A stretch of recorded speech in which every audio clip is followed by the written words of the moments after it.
Hello mga kababes! Welcome back again to my another vlog. For today's ganap mga kababes ay sasamahan ako ng ate ko. Pupunta kami ng ate ko sa Sokwafic kasi bibili kami ng alahas. Yes, narinig mo yun, alahas. Gold. Actually mga kababes, last year pa talaga namin na pag-isipan na bumili. Kaso yung budget namin hindi pa talaga kaya. And last year kasi bumili ako ng iPhone and nagpagawa ako ng bahay. So, kaya yun. And this is it mga kabibs. This year, 2024, makakabili na kami finally ng gold.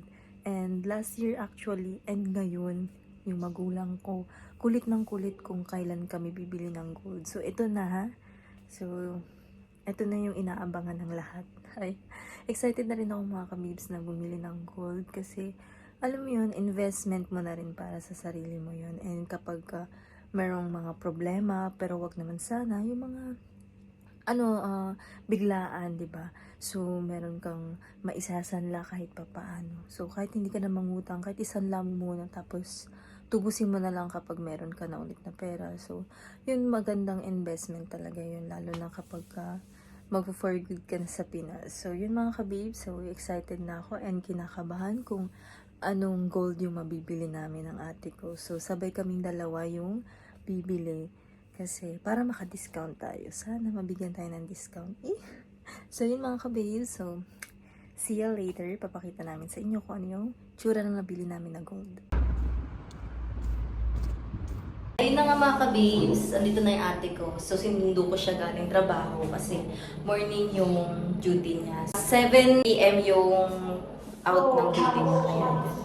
So, yun, pupunta na kaming Sokwafic.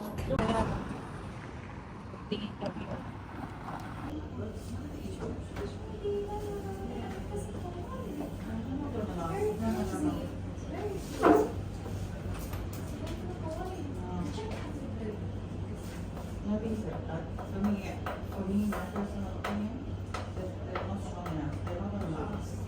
I want something. You see, all these three are good because they're thick. These are all thin. Still thin? Slightly. Yeah, I know what you mean. I think maybe.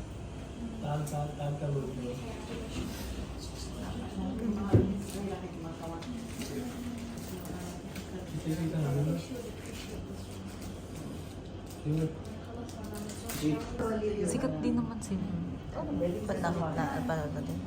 Ayun meron silang Instagram, may TikTok, may Facebook.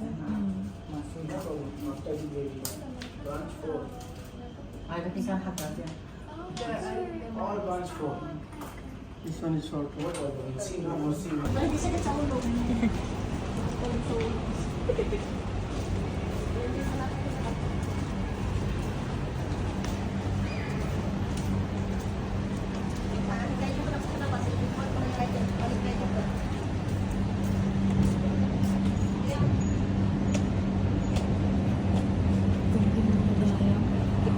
Tanong mo nga yung bracelet kung may kaya pa kaya natin.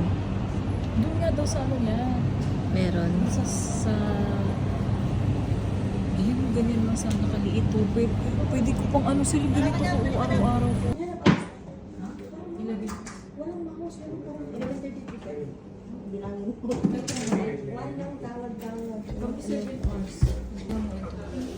Wait lang, bibigyan ko.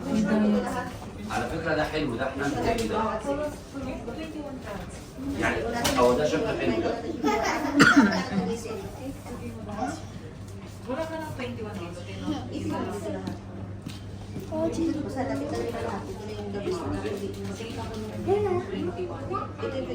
Wala yung barcode ng pendant. Lahat sa 21. Kung baga namili ka lang sa akin, anong gusto mong design, pendant ka sa akin, ha?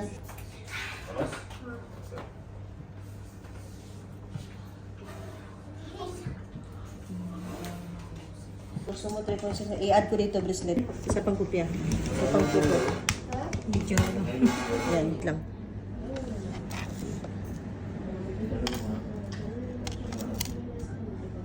Ito yung 2 grams. Saan yung 2 grams? JOH Ito yung 750. Ito yung 11. Kasi 3.4 siya, babe. Yan lang yung kalagay lahat. Kalagay.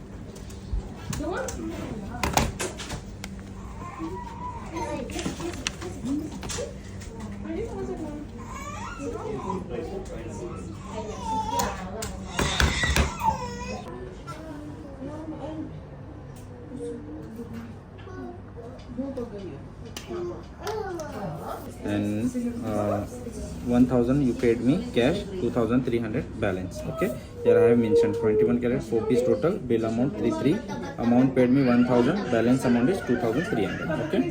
At ayun na nga mga ka-babes, tapos na po kami mamili ng gold ng ate ko. So, yun. So, hello mga ka-babes. Nagbabalik ulit ako and gusto ko lang ikwento sa inyo kung ano yung nangyari kanina habang namimili kami ng gold sa Sukwafik. So, napakabait ng kabayan na nandun. Ang pangalan niya is Ma'am Mercy. So, yun yung name niya. So, kayo mga nanonood, kapag gusto niyo bumili dito sa Doha, Qatar, sa Sukwafik, so hanapin niyo lang po siya. Sobrang bait niya. At i-assist po talaga kayo. And, bibigyan din kayo niya ng discount. Kasi, 3 set yung binili namin ng ate ko. So, napakalaki ng discount. Yung sa akin naman, yung napili ko, 18 karat siya. So, nasa original price niya is 3,600. Pero diniscount niya ng 3,450. O, diba? Ang laki ng nabawas. So, yun. And lalo na rin Ramadan kasi, kaya siguro ganun. Hindi ko lang alam. And yun, hindi ko pa talaga siya na fully paid talaga kasi wala pa naman talaga tayong malaki-laking pera, diba? So, pag-iipunan pa natin. And, ang kinagandahan sa kanila kasi pwede pang after 3 months, no? Pwede pang hulug-hulugan yung alahas, yung gold. So, yung name ng store nila is Marhaba Store Jewelry. Tama ba? Marhaba. So, ito. Ayan yan. So, punta na lang kayo dun mga ka-babes. Mag-inquire kayo, ganyan. Binilan ko rin kasi yung aking inay ng isang set din. Kaya, total na babayaran ko is 8,200. So, nag-balance ko na lang is 6,700 kasi nagbayad ako ng 1,500 kanina. Alam nyo ba mga ka-babes, nakakalula, no? Nakakalula tumingin ng gold. And syempre, talagang isa-isahin ko talaga kasi gusto kong i-check lahat kung ano yung magagandang design, gano'n, di ba? Alam nyo mga ka-babes, mayroon din silang libreng tubig dun sa Marhaba Jewelry Gold. Kasi alam nyo yun, yung lalo na ngayon, may ubo ako. Sobrang kati ng lalamunan ko. Nakalimutan ko magdala ng tubig. So, buti na lang, mayroon silang free water doon. Kaya, talagang pasalamat ako doon sa nag-assist na kabayan sa amin doon. So, next month, babalik ulit kami ng ate ko para magbayad ulit para doon sa gold. Hindi ko pa maipapakita sa inyo yung nabili kong gold. Ipapakita ko na lang yung picture kasi nga hindi ko pa siya na fully paid. Pag once na fully paid ko na yan, ipapakita ko sa inyo. Magkaroon din kayo ng idea paano bumili ng gold, lalo na kapag hindi ka marunong tumingin, 'di ba? So yung gold na yun mga ka-babes ay gawa sa Saudi gold sa may, sabi niya sa Bahrain. So yun.